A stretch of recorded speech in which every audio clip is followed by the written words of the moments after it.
Good morning, good afternoon or good evening. It's Miss Hedges again reading the next chapter of Slime by David Walliams. So if you remember last time we were introduced to some of the characters. Ned in particular, his very unkind Aunt Greta, and Jemima, his sister. We were told she was not a very nice person. So, chapter 2, A Beastly Girl. Ned's sister Jemima liked nothing more than playing horrid tricks on her little brother. Tricks that made the girl snigger to herself all day and all night. It wasn't a nice snigger. It was a nasty snigger, as if she knew she was beastly. The tricks were all absolutely foul. Dropping wiggly-waggly worms down the back of her brother's pyjamas. Yikes. Replacing Ned's toothpaste with glue so his teeth stuck together. Emptying the jar of his favourite marmalade and replacing it with mashed up wasps. Yuck. Painting everything in her little brother's room bright purple. The walls, the floor, the ceiling, his toys and clothes. Even his pet gerbil. No! Hiding a big furry spider at the end of his bed so it nibbled his toes. Dusting the toilet seat with chili powder so the boy's body was too hotty.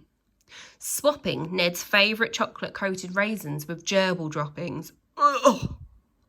Breaking wind into an old wooden box for a week, then opening it into Ned's bedroom so he would suffer the pongdasmorgia.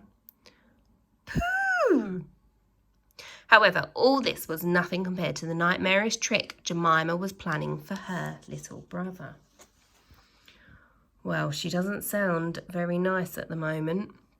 Did you notice another one of those stars? Again, just another real word that you'll find in Walliam's dictionary. Chapter 3, Gunk. Jemima was a child who revelled in all things yucky. Not just spiders and worms, but gooey things too.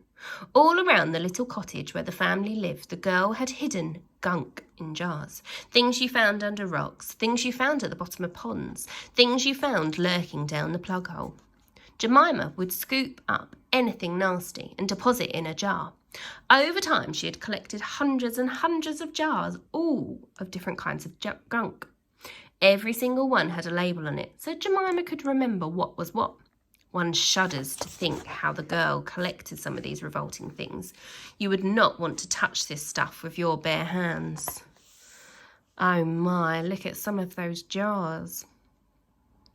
Slippery sludge, snail trail, rotten eggs, pigeon poop, old man's phlegm. What's on this side? The weird yellow stuff that ladybirds leave on your finger. Something unspeakable that cannot be named. Spider sick. Ugh.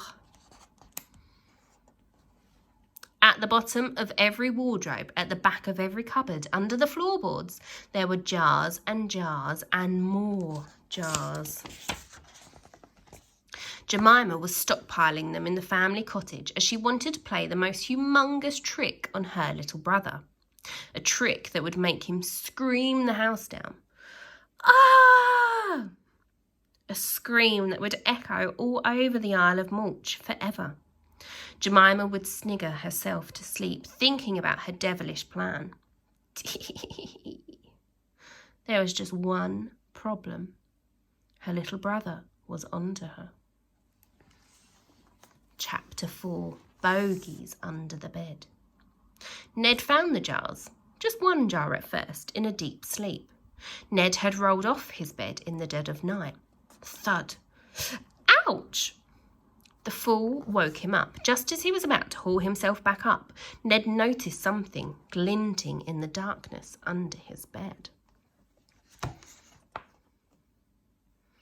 What can we see all under his bed?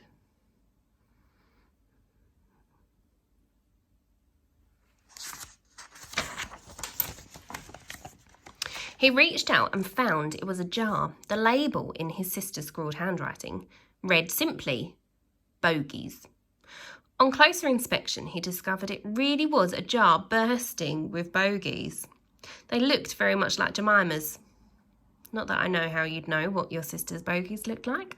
She had picked, licked and flicked so many at Ned over the years that he could recognise them in any lineup in an instant. Hers were always a brownish shade of green. At once, Ned knew this was his wicked sister up to something. But why had she hidden her own bogies in a jar under his bed? Lifting up the sheets, he saw that this was just one of what must have been 100 jars under there, each containing something more disgusting than the last. Ned's eyes bulged as he read the labels. Burpy burps, toe juice, meaty burps. Ugh. Oh, and something even more unspeakable than the last unspeakable thing.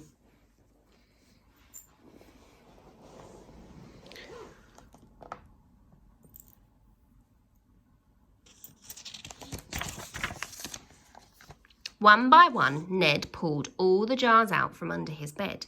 He was careful not to clink them together. The sound would wake up his wicked sister, who was sleeping in her room next door. Then Ned hoisted himself up onto his battered old wheelchair so he could go hunting for more jars. One good thing about getting around on wheels is that you can glide silently and undetected, as long as you don't bump into the furniture. Doink. Or run over a cat. Meow! Ned rolled past his sister's bedroom and headed into the living room. Now, thought Ned, where would be good hiding places? It turned out everywhere. There were jars, jars and more jars of yucktastic stuff hidden all over the room. Behind the curtains, under the sofa, on top of the bookshelf, in the sideboard, under the cushions, behind the plant pot, inside the lampshade, under the coffee table. The same was true of the kitchen and the hallway. Rolling past the boiler cupboard, Ned heard gurgling. Gurgle, burgle, gurgle. On opening the door, he could see jars and jars with gunk oozing out of them. The heat from the boiler must have made the gunk expand. It was a wonder that one of the jars hadn't exploded. Once again, all the jars were labelled, each full of something more puzzling than the last. What was all this stuff?